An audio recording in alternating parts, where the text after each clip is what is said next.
इस कहानी की शुरुआत में हमें बताया जाता है कि आज से हजारों सालों पहले शू वेनवू नाम के आदमी ने 10 रिंग्स को खोजा था, जो बहुत ही रहस्यमय हथियार थे, क्योंकि उन रिंग्स की वजह से उन्हें देवी शक्ति और अमर रहने का वरदान मिला था। लेकिन उन्होंने रिंग्स का सही इस्तेमाल नहीं किया, क्योंकि उन्हें बेपनाह ताकत चाहिए थी। इसीलिए उन्होंने अपनी एक 10 रिंग्स की सेना बनाकर पूरे इतिहास में कई राज्यों और सरकारों को जीत लिया। वेणु अपनी ताकत और पैसों के पीछे हजारों साल भागते रहे, लेकिन एक दिन उन्हें में अपनी ताकत बढ़ाने का तरीका मिल गया, और वह था तालो गांव की रहस्यमय शक्तियां। क्योंकि माना जाता था कि तालो जंगलों में छिपा हुआ एक अदृश्य गांव है, जहां के लोग अभी भी देवताओं की युद्ध कला के बारे में जानते हैं, और वहां बहुत सारे मिथिकल क्रिएचर भी रहा करते हैं। इसीलिए वेणु अपने साथियों के साथ तालो गांव का रास्ता ढूंढने के लिए निकल जाते हैं। लेकिन वो जंगल मायावी था, इसीलिए उनकी गाड़ी खाई से नीचे गिर गई। लेकिन वेनवू ने उन रिंग्स की ताकत से खुद को बचा लिया। फिर वो वापस से तालों के रास्ते की तलाश में निकल पड़े, जहां उनकी मुलाकात यिंगली से हुई, जो तालों की गार्डियन थी। वेनवू ने उससे तालो गांव का रास्ता पूछा, लेकिन यिंगली ने उसे तालों का रास्ता बताने से मना कर दिया और कहा कि तालों में आपके लिए कोई जगह नहीं है। इसी बात को लेकर उन दोनों में लड़ाई शुरू हुई, लेकिन यिंगली ने तालों की शक्तियों से वेणु को हरा दिया। मगर इस लड़ाई में उन दोनों को एक दूसरे से प्यार हो गया, और उन दोनों के 2 बच्चे हुए। शंग-ची और श्यालिंग वेणु को अब अपना परिवार मिल गया था, इसीलिए उसने अब सब बुरे काम छोड़ दिए और उन रिंग्स को भी एक बॉक्स में बंद कर दिया। अब वो खुशी से रहने लगे थे। शांग अपनी माँ से पूछता है कि अगर डैड के रिंग्स इतने ताकतवर थे तो आपने उन्हें कैसे हरा दिया। तो यिंगली उसे बताती है कि जहां से मैं हूं वहां के सभी लोगों को महारक्षक ड्रैगन की जादुई शक्तियों का वरदान मिला है, और जिस पर हमारे ड्रैगन की कृपा होती है वह कहीं बड़े बड़े कारनामे कर सकता है। यिंगली अपने बेटे को एक लॉकेट देती है और उसे कहती है कि जब भी तुम्हें लगे कि तुम रास्ते से भटक गए हो तो तुम्हें घर का रास्ता दिखाएगा, इसीलिए हमेशा इसे अपने पास रखना। अभी इनका पूरा परिवार खुश था, लेकिन एक दिन जब वेणु घर पर नहीं थे तभी आयरन गैंग के लोग उनके घर पर आ गए। क्योंकि वेणु ने पहले उन्हें मिटाने की कोशिश की थी, इसलिए वह अब अपना बदला लेना चाहते थे। यह देखकर यिंगली ने शंग-ची और श्यालिंग को अंदर भेज देती है। फिर यिंगली आयरन गैंग का सामना करने के लिए तैयार हो जाती है। लेकिन अब यिंगली के पास अपनी पावर नहीं थी, क्योंकि उसने वेणु से शादी करने के लिए अपनी सारी शक्तियां त्याग दी थी, इसलिए वह आयरन गैंग का सामना नहीं कर पाती। वेणु जब घर आकर यिंगली की लाश देखता है तो अंदर से पूरी तरीके से टूट जाता है, और अब वो वापस उन रिंग्स को पहनकर नरसंहार करना शुरू कर देता है। अब वो शंग-ची को भी मार्शल आर्ट की ट्रेनिंग देना स्टार्ट कर देता है, और कुछ ही सालों में शंग-ची मार्शल आर्ट में माहिर हो जाता है। तो वेणु ने 14 साल की उम्र में आयरन गैंग के लीडर का मर्डर करने के लिए भेजते हैं। वो शंग-ची को कहते हैं कि हमने तुम्हारी माँ के कातिल को ढूंढ लिया है, इसलिए उसे खत्म करना तुम्हारा फर्ज भी है और हक भी। इसीलिए जब तुम वापस लौटोगे तो फिर से 10 रिंग्स के सामने दुनिया झुक जाएगी। फिर शंग-ची अपने मिशन पर निकल जाता है, लेकिन वो अपने मिशन को पूरा करने के बाद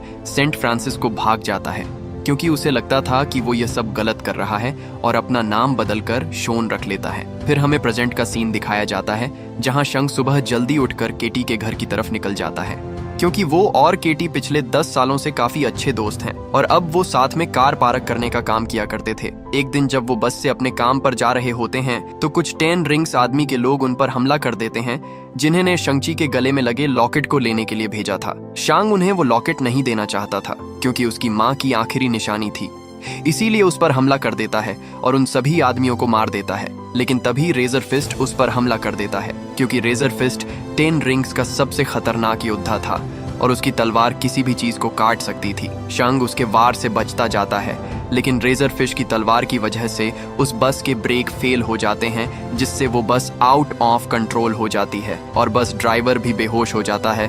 तो केटी बस को चलाने लगती है और शांग रेजर फिस्ट से लड़ने लगता है, लेकिन रेजर फिस्ट की तलवार की वजह से बस के 2 हिस्से हो जाते हैं। यह देखकर शांग सभी लोगों को दूसरी साइड पर ले जाता है और वो रेजर फिस्ट को धक्का देकर बस के बैक साइड में पटक देता है, जिससे वो डिब्बा अलग होकर क्रैश हो जाता है। लेकिन रेजर फिस्ट शंग-ची से रॉकेट लेने में कामयाब हो गया था। फिर दिखाया जाता है कि जब शंग घर वापस आता है तो मकाओ जाने की तैयारी करने लगता है, क्योंकि उसे पता था कि उसकी माँ ने उसकी बहन को भी सेम लॉकेट दिया था, इसीलिए उसे हासिल करने के लिए उसके पीछे जरूर जाएंगे। केटी शांग से पूछती है कि ये सब क्या चल रहा है और तुम कौन हो। तो शांग उसे बताता है कि जिन गुंडों ने हम पर हमला किया था वो गुंडे मेरे डैड ने भेजे थे, और अब वो मेरी बहन पर अटैक करेंगे, इसीलिए अब मुझे जाना ही होगा, क्योंकि ये मेरी बहन का सवाल है। केटी से कहती है कि मैं भी तुम्हारे साथ चल रही हूँ। फिर वो दोनों प्लेन से मकाऊ जाने के लिए निकल जाते हैं, जहाँ रास्ते में शांग केटी को अपनी सारी स्टोरी बताता है, लेकिन उसे झूठ कहता है कि मैंने वो मिशन पूरा नहीं किया। वो दोनों मकाऊ पहुंचते हैं, जहाँ वो इलीगल फाइट क्लब में जाते हैं, क्योंकि शालिंग ने उसे जो पोस्ट कार्ड भेजा था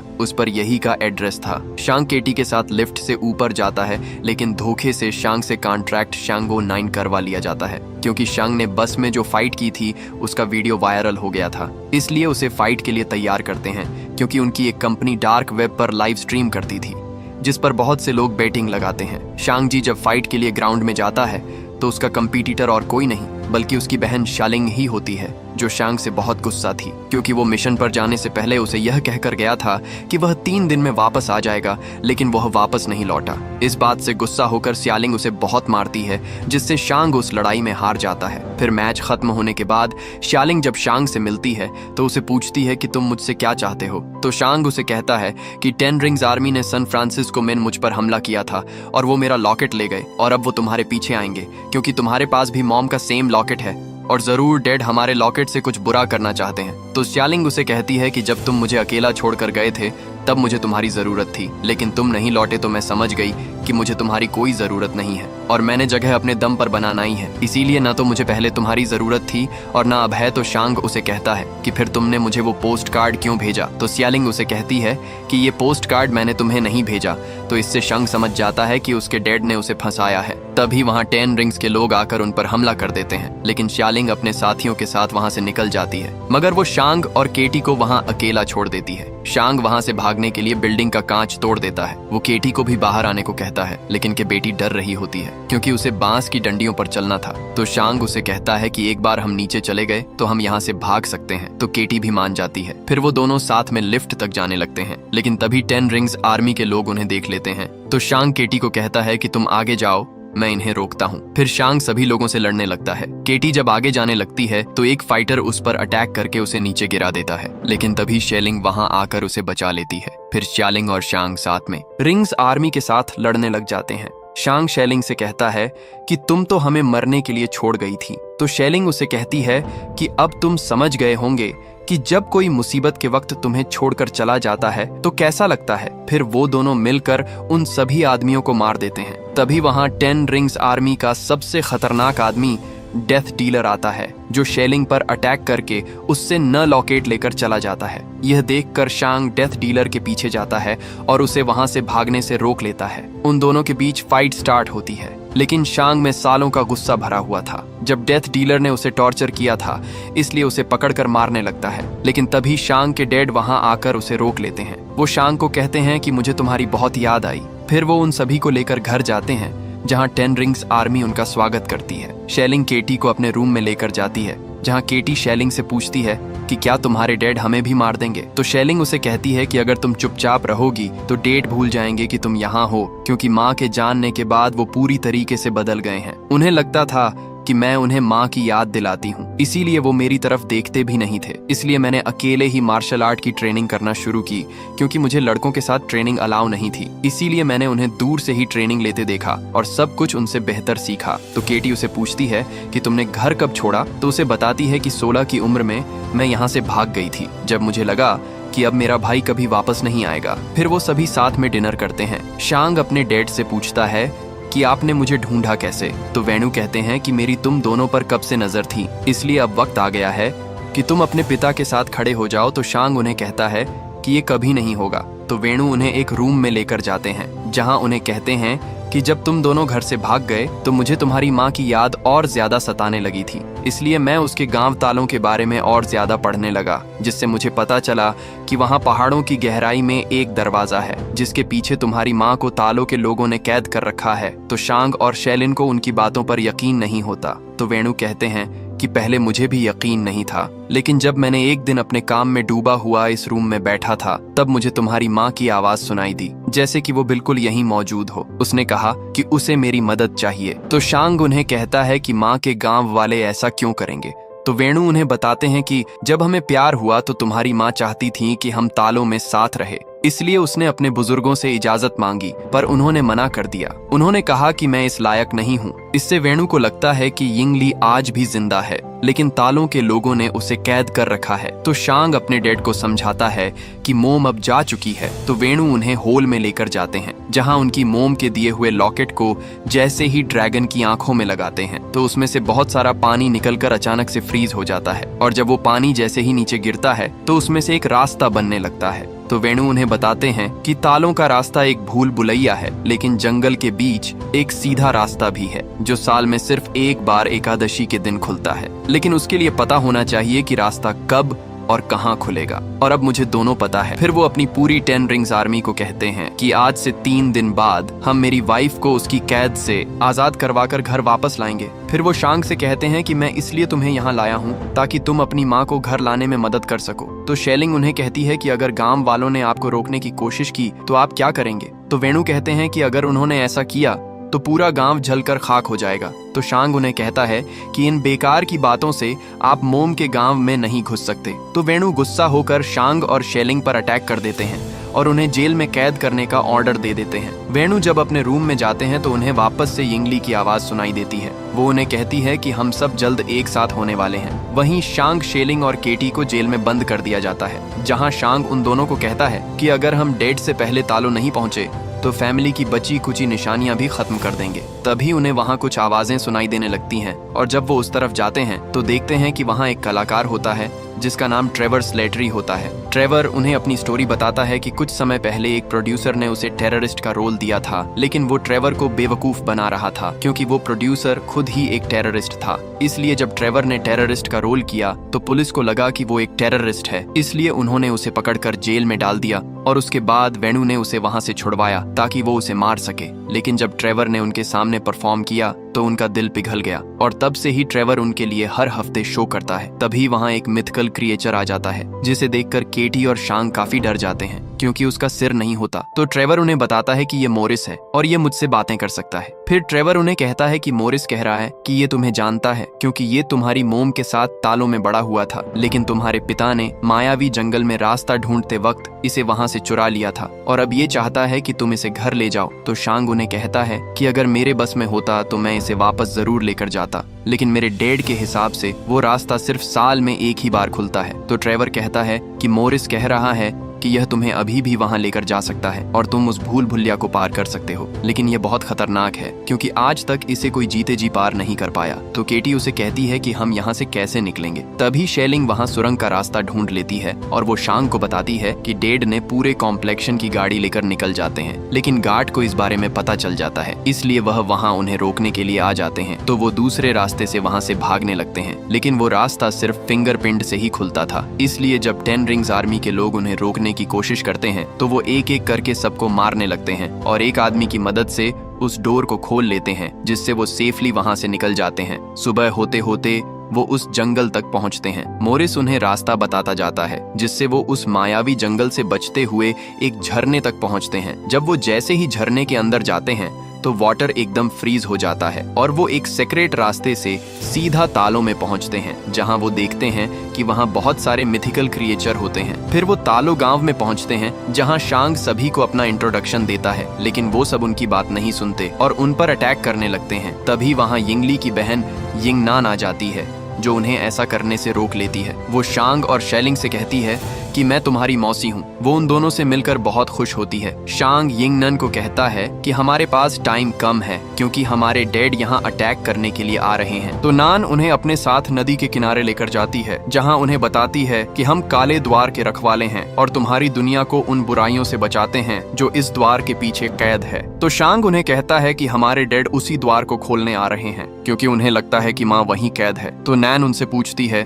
कि उन्हें ऐसा क्यों लगता है। तो शेलिंग उन्हें बताती है कि उन्हें मदद मांगते हुए माँ की आवाज सुनाई देती है। तो फिर वो उन्हें तालों के इतिहास के बारे में बताती है कि हमारा गांव तालों की सृष्टि का एक छोटा सा हिस्सा है, लेकिन यह सृष्टि बहुत विशाल है क्योंकि यहाँ ऐसे शहर हैं जो पूरे ब्रह्मांड से बेहतर हैं। फिर वो उन्हें बताती है कि हजारों सालों पहले तक हमारे लोगों के बीच शांति और समृद्धि थी, लेकिन उस शांति को अंधेरे के हैवान ने भंग कर दिया, क्योंकि वो अपने साथ पूरी आत्मा भक्षक की फौज लाया था। उसके रास्ते में जो भी इंसान आता, उसकी फौज उसे निकल जाती और हर आत्मा के साथ उसकी शक्ति बढ़ती जाती, जिससे उसने हमारी दुनिया को खत्म कर दिया। फिर वो तुम्हारी दुनिया का विनाश करने के लिए आगे बढ़ा। तब तुम्हारी दुनिया को नष्ट होने से बचाने के लिए हमारे तालों के नेताओं ने अपने सबसे शूरवीर को भेजा, लेकिन हमारे पूर्वज उन काली शक्तियों के सामने नहीं टिक पाए। फिर एक दिन महारक्षक ड्रैगन ने हमारी मदद की और हमारी हार को जीत में बदल दिया। उन्होंने हमारे साथ मिलकर उस अंधेरे के हैवान और आत्मा भक्षकों की फौज को इस काले द्वार के पीछे बंद कर दिया, और हमारे महारक्षक की जादुई शक्तियों के वरदान से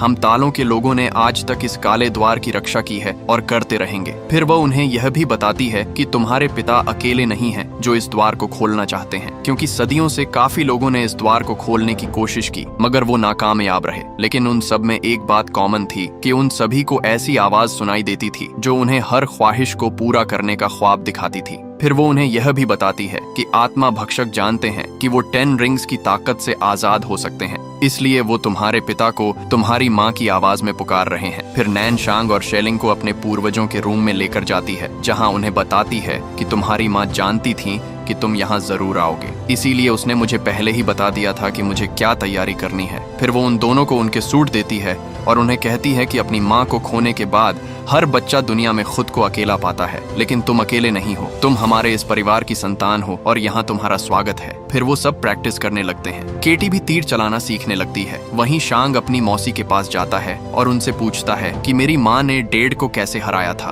तो फिर उसे वो तरीका सिखाने लगती है। वहीं वेणु अपने आदमियों से कहता है कि सुबह होते ही हम तालों के लिए रवाना होंगे, क्योंकि सुबह होते ही तालों का रास्ता खुलेगा। वहीं शांग काफी परेशान होता है, उसे पुरानी बातें याद आ रही होती हैं, जब आयरन गैंग के लोगों ने उसकी माँ को मार दिया था। इन सब से शांग काफी उदास हो जाता है। तभी केटी वहाँ आ जाती है तो शांग उसे कहता है कि मैंने तुमसे झूठ कहा था कि मैं अपनी माँ के कातिलों को नहीं मार पाया, क्योंकि मैंने सोचा था कि अगर मैं अपना नाम और पहचान बदल लूंगा तो शायद मैं वो भूल जाऊंगा जो हुआ था, लेकिन अगर आज मोम जिंदा होती तो वो मुझसे नफरत करती। तो केटी उसे कहती है कि इसमें तुम्हारी कोई गलती नहीं है, तुम्हारे डैड ने तुम्हें 7 साल की उम्र में किलर बनाना शुरू कर दिया था। तो शांग उसे कहता है कि मॉम की मौत के जिम्मेदार डैड है और अब वो उनका घर बर्बाद करने आ रहे हैं, इसलिए अब मैं उन्हें खत्म कर दूंगा, क्योंकि यही उन्होंने मुझे सिखाया है। इसीलिए शांग काफी सैड हुआ वहां से चला जाता है। फिर अगली सुबह सभी युद्ध के लिए तैयार हो जाते हैं और वेणु भी अपनी पूरी आर्मी के साथ वहां आ जाता है। वेणु शांग को कहते हैं कि तुम उन्हीं की मदद करने आ गए जिन्होंने तुम्हारी माँ को कैद किया है। तो नैन कहती है कि वो वहाँ नहीं है, वो एक हैवान है जो तुम्हें गुमराह करके सबका सर्वनाश करना चाहता है। तो वेणु उनकी बात नहीं सुनता और उन पर अटैक करने लगता है और उन सभी के बीच फाइट स्टार्ट होती है। वेणु उस द्वार को खोलने के लिए आगे बढ़ता है तो शांग उन्हें रोकने जाता है। तो वेणु से कहते हैं कि तुम मुझसे अकेले लड़ने की बेवकूफी करोगे। तो शांग उन्हें कहता है कि मैं आपसे नहीं डरता। फिर उस पर अटैक कर देते हैं और उसे कहते हैं कि तुम तो पूरी जिंदगी मुझसे डर कर भागते रहे, तुम वहीं थे जब वो तुम्हारी माँ को मारने आए, लेकिन तुमने कुछ नहीं किया। तो शांग उन्हें कहता है कि माँ के बाद हमें आपकी जरूरत थी, लेकिन आपने हमें छोड़कर उन रिंग्स को चुना। यह कहकर उन्हें मारने लगता है। फिर शांग उन्हें कहता है, क्या आपको लगता कि माँ आपके पास वापस आ जाए, लेकिन क्या वो आप जैसे इंसान के पास वापस आना चाहेगी?